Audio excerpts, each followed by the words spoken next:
Hey guys. Hey guys. Well, this is a redo. All right, we're going to tap into the collective energies of the Lightworkers. We're using Work of the Light Oracle card. And let's see what cards come out, and then we will read from the from this little notebook. Each card that comes out. And then after we can read the Oracle of the Seven Energies little booklet. Archangel Michael, please protect my collective.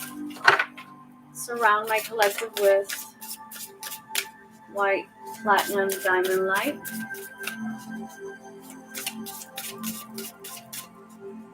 Archangel Michael, Archangel Michael, Archangel Michael, thank you for protecting us.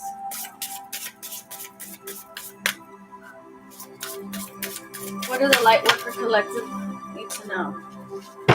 3 cards. We have Priestess. How are you being called to step up and lead? That's a huge question. How are you being called to step in and lead? I know it's too bright, but let me see if I can turn off the light.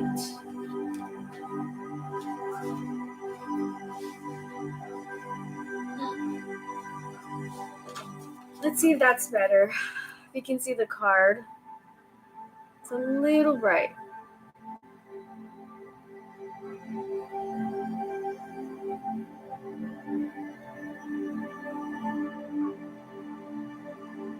All right, let's read what Priestess comes out.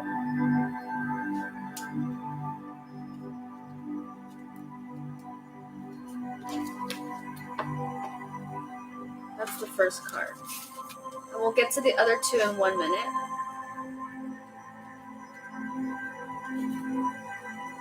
The Priestess is a teacher dedicated to serve, freedom, and leadership. You don't need to have it all. Together to lead, in fact, it helps if you don't. No one wants a perfect angel who hasn't made any mistakes. Let your life be your message. Don't underestimate the power of sharing your story.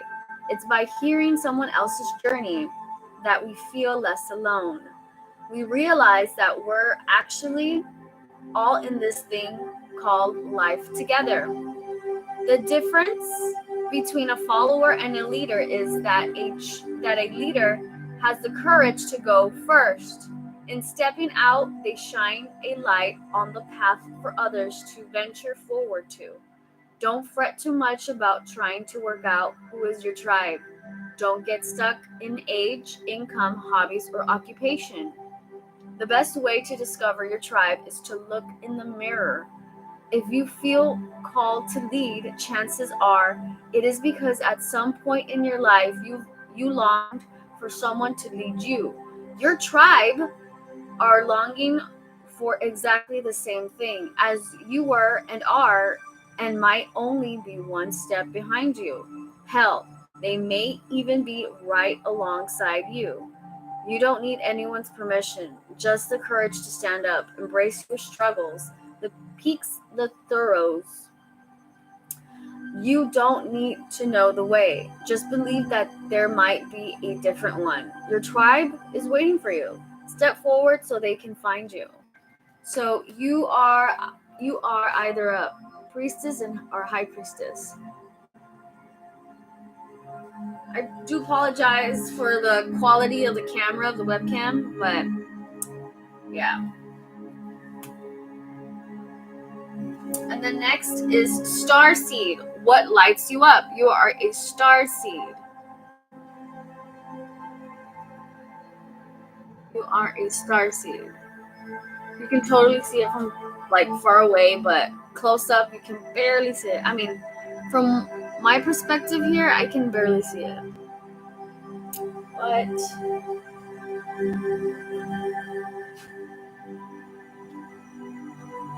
this just basically confirms that what you've been searching for. That's you in the cliff.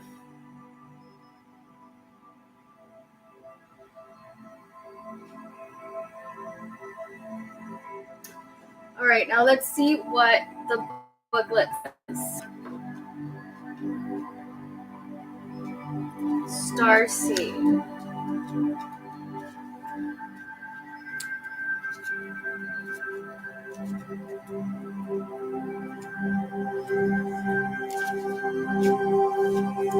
Starseed are souls on starseeds are souls with a double mission: to raise their own consciousness and the consciousness of the planet.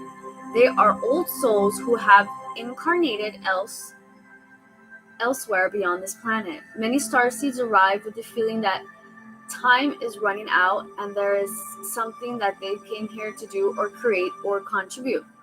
If you pulled this card, it is to confirm, I told you, that you are a starseed and you are being encouraged to answer the call. Have you answered the clarion call?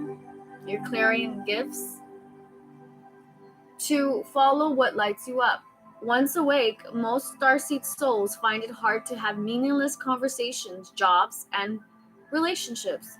They innately know that there is much more to life and feel that there is something more to get to work.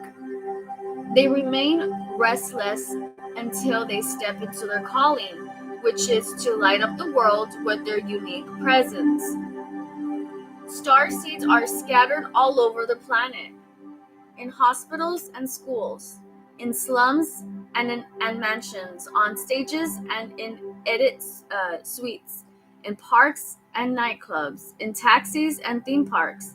Many starseeds spend parts of their lives trying to fit in or in some form of spiritual closet. If you are dimming your light to fit in, it is time that you stop and start embracing the unique light that you came here to share, and treat your time on earth like a glorious vacation. And the last card would be Soul Family. Call in your tribe. You don't have to do it alone. You don't have to do it alone.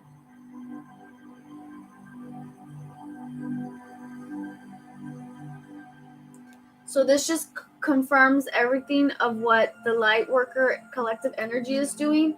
This is your confirmation. You are a priestess, high priestess, you are a starseed, and you are searching for your soul family.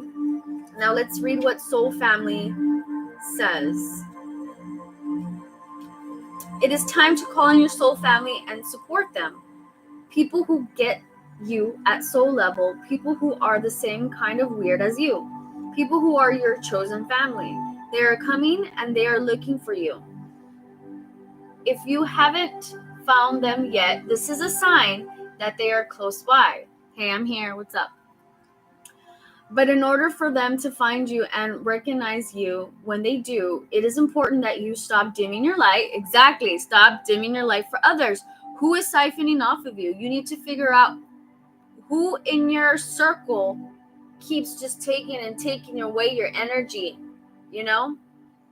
and truly let yourself be seen. If you have already found them, then you are being called to let them support you, and perhaps also assemble a wider support team. Your support team can consist of all types of people, such as a therapist, coach, mentor, or healer. Tune in to what kind of support you need now. All right.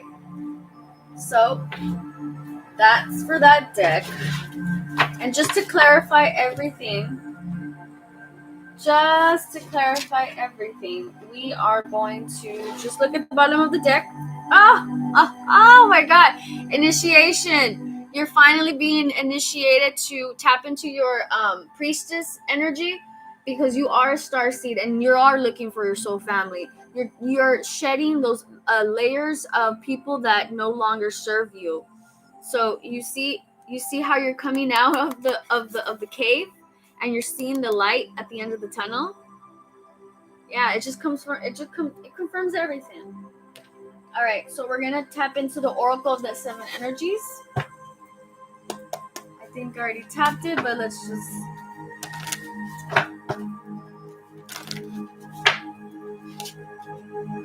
Okay, Spirit, please show us, just to clarify what I've been shown with these cards.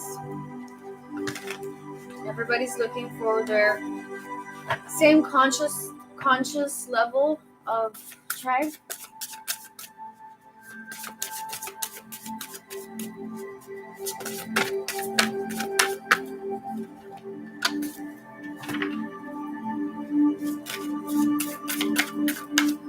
Please give me 3 cards.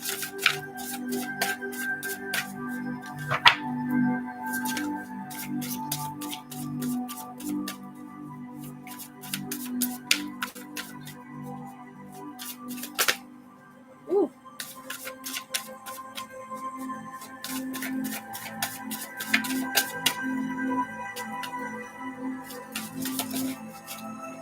This one.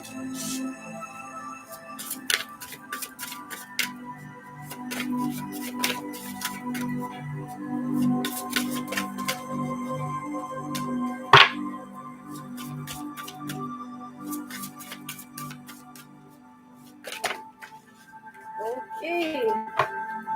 Let's see. We got. Woo-wee!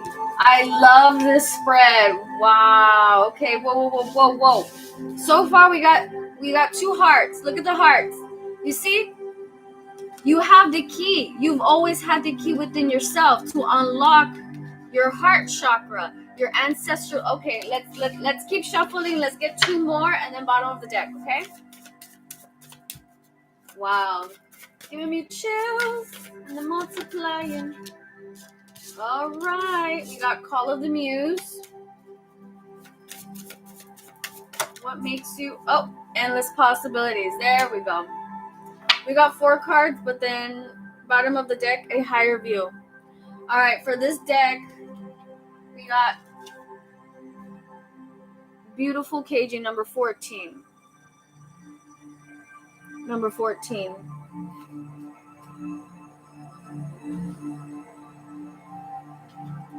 Okay, so let's read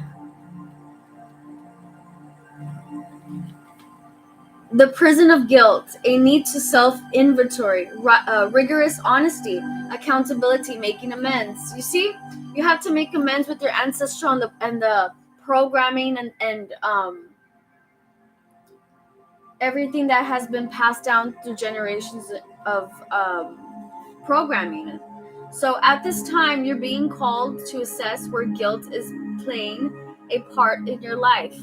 Recognize how it's affecting you and others, and address it so you can release yourself from its grip. Guilt is a powerful emotional state, capable of transforming difficult situations. It keeps you accountable for your actions when you've done something that causes harm. However, it can also feed to self-sabotaging cycle that fosters codependency and a disordered sense of personal power. Self-blame can lead you to behaviors that perpetrate low self-worth. Have you done or said something for which you need to make amends? Have you disregarded a boundary or broken a promise? Guilt can make you aware of potential ways and you have given injury and show you how to redress the transgression. When you sincerely admit you are wrong and be in the process to fix it, this is an act of accountability, responsibility, and liberation. Take a moment now to consider when you have harmed others or yourself. This knowledge will free you from the story you tell about it. So you're able to connect with truthful remorse. Now is the time for rigorous honesty as you take a self-inventory with a neutral state of mind. A good question to ask yourself now is why the guilt is there. You might be taking on a burden that is not even yours to carry. Pay attention, take action, and uncage yourself from the prison of your own making. And the second card would be a sacred reverence. Number 47.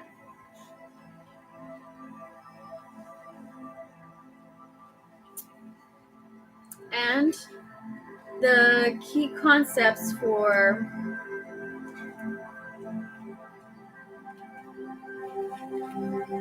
all for the truth that spirit is everywhere. Inspiration coming through you as a result of reverence. Joyful living, exploring possibilities with curiosity.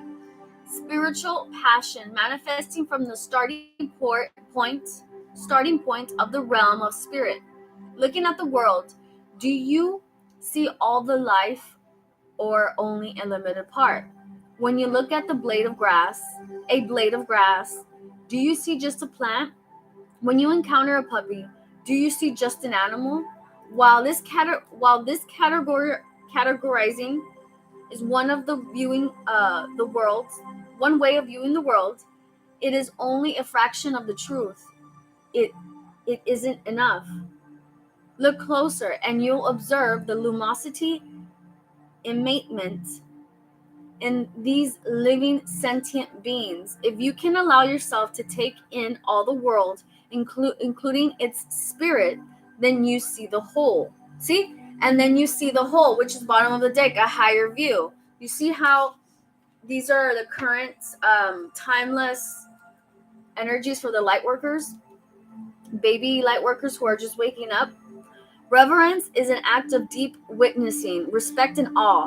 You experience it when you perceive every being and everything, every plant, rock, and tree as sacred and alive. You naturally lean into a state of bliss and harmony and a profound sense of well-being. Whatever your dilemma or question, try to reframe your perspective to acknowledge the spiritual. If everything has value, including your most frustrating challenges, would you still ask your questions from the same place? Can you regard the other as sacred, thereby erasing the separation between you?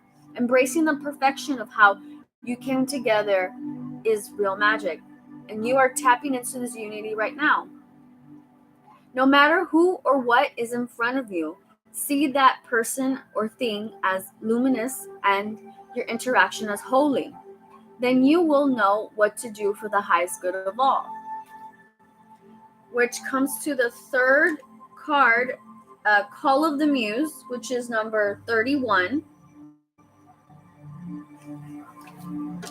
And she's dancing, finding her muse, dancing her own tune of her rhythm.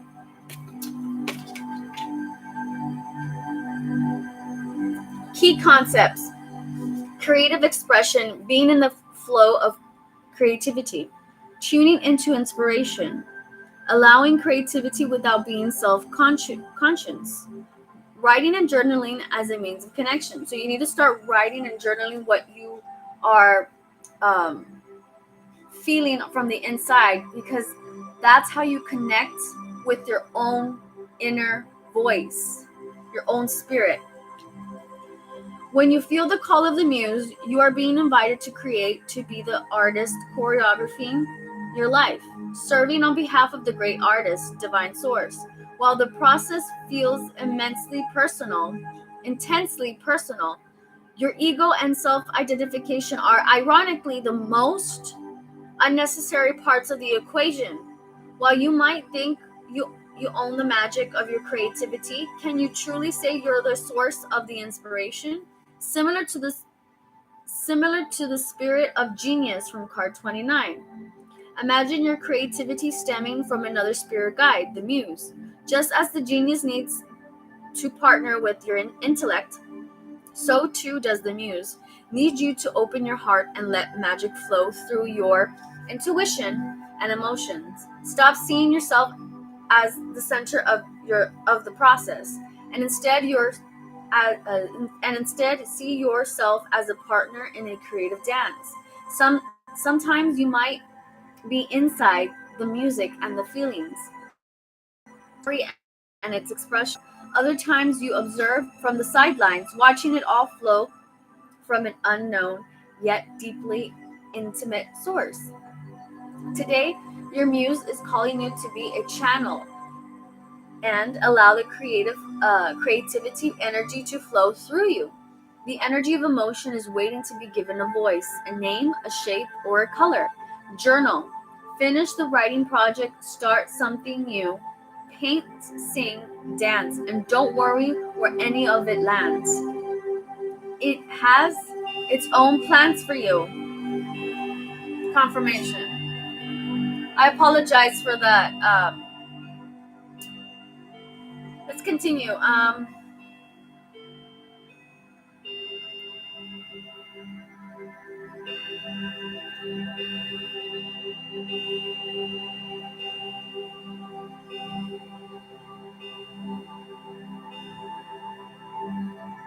Your muse knows where this is all meant to go.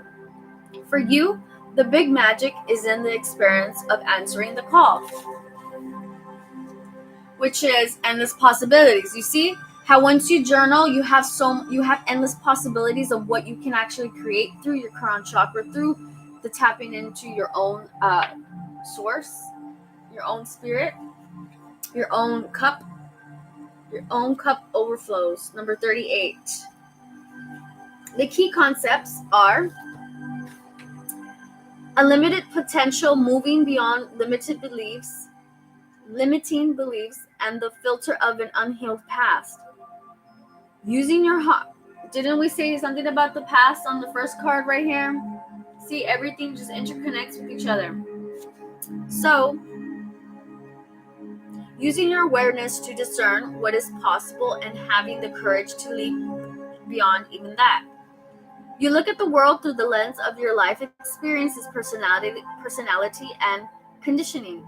That filters determines whether you believe in an abundant universe of endless possibilities or various degrees of limitation and a finite range of options. When your expectations, unconscious or otherwise, are based on lack, it's difficult to see what is truly available to you. Today, ask yourself what you believe. Are there limitless potential outcomes to align your energy with?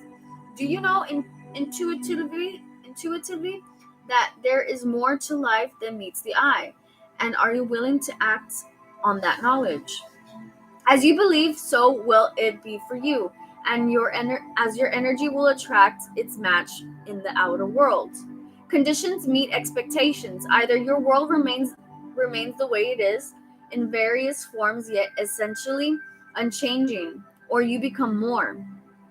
Everything shifts as you open yourself to a greater version of you and a more meaningful life, discovering opportunities that better reflect your true self. This is the nature of your dynamic relationship with the divine. Today, stand with open arms, knowing that you are stepping into beauty, into experiences that are potent and transformative. You are walking past the line that you and others drew long ago.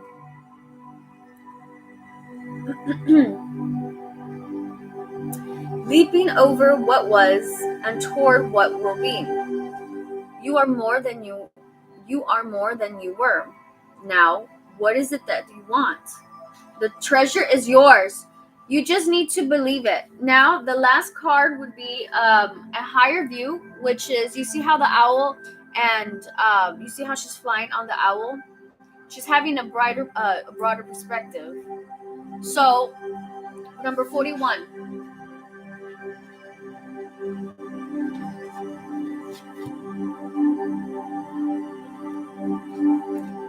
See, the key concepts are seeing from a higher perspective, conscious neutrality, Remember, in one of the cards, they're talking about neutrality, letting go of judgment and assumptions, non-attachment, the ability to remain unbiased. Sometimes our lives are suction cupped to the end of our noses, and we can't see beyond ourselves. This happens to everyone once in a while. We fall into an automatic response to life and react from a learned, conditioned place rather than one of awareness. Being in reactivity keeps us repeating old patterns. Conversely, the avoidance of our triggers could keep us in our comfort zone, policing our attempts at new things. The way to be successful in your endeavors to connect with others is to step out of your sticky perception of the world. Imagine yourself sitting on the back of a bird 1,000 feet above your life. Wouldn't your perspective change from a higher point of view? You can see for miles. You can let go of naming or blaming the obstacle in your way and instead easily discover a path more beautiful and compelling vistas. More can become available to you in all aspects of your life. And when you are able to step back and get a little distant, you can wait before responding to be more graceful in your interactions and see how everything is connected and every experience is a gift. The world is wide open for you today. All you have to do is move to higher ground, be mindful, and celebrate the spectacle of life's dance. Now, with that being said, let's use one more deck. Let's see. Let's use Wisdom of the Hidden Realms. Let's use this one just to clarify this whole reading for my Lightworkers. Let's see. Let's just use 1, 2, 3. Okay.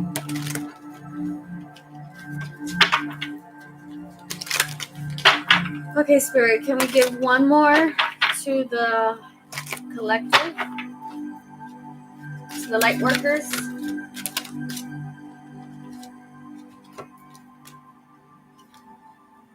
The Ringmaster of, we got 2. The Ringmaster of Scrutiny.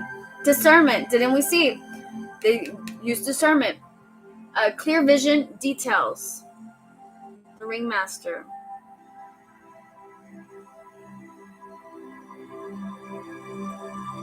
And then the Resting Tree. Patience, stillness. You need to have patience when you're going through these activations and when you're going through your healing process. Because remember, number 14, beautiful uncaging. You're learning how to work with your heart chakra so you can connect with other people who are conscious and who are not being just deep into that programming that our ancestors have been passed down to us. They passed down all the programming to us. So yes, you need to use discernment, and you're working the light. You see how the wizard has the wand and you're working the light workers? That's what you're doing right now.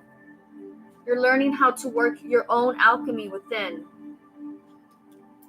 And then see, and you see how she's resting. You also need to rest. You need to conserve your energy. That's what Spirit's telling me. You need to conserve your energy, because a lot of people that haven't watered you, they're just taken away from your garden. All right, so thank you guys for tuning in. About 29 minutes. You guys are awesome. If this video resonates with you, and if you're going through your spiritual awakening, go for it. But you have to also be aware of the people that you listen to, because there's a lot of sneaky magicians out there that will harvest your energy, and you can't be looking at them too much, because then it's something that you already know. I just look at the titles, confirmation, and that's it. So please be careful of who you are subscribed to. That's a big no-no. And when they're siphoning off your energy, that's a That's a big red flag. If their videos are so long and stuff like that, I mean, come on. Everybody, we're in this together, and I mean, you really have to figure out if this storyline fits with you and stuff like that. So you have to protect yourself with just praying a lot, and make sure you keep up with your spiritual hygiene, and you follow your own rituals that you personally customize, because everyone has a different way of protecting themselves and stuff like that. So with that being said, thank you so much for tuning in, and I hope this video finds you guys. And don't forget to call back your energy every night after you listen to a YouTube video, because don't let people visit you in the dream state. They like to cloak themselves pretending that they are them. So please protect yourself in other dimensions and other realms, because you have to figure out within yourself first. The outer world is just confirmation of, okay, this is what I'm thinking. She's right. And that's it. All right, you guys take care. I love you.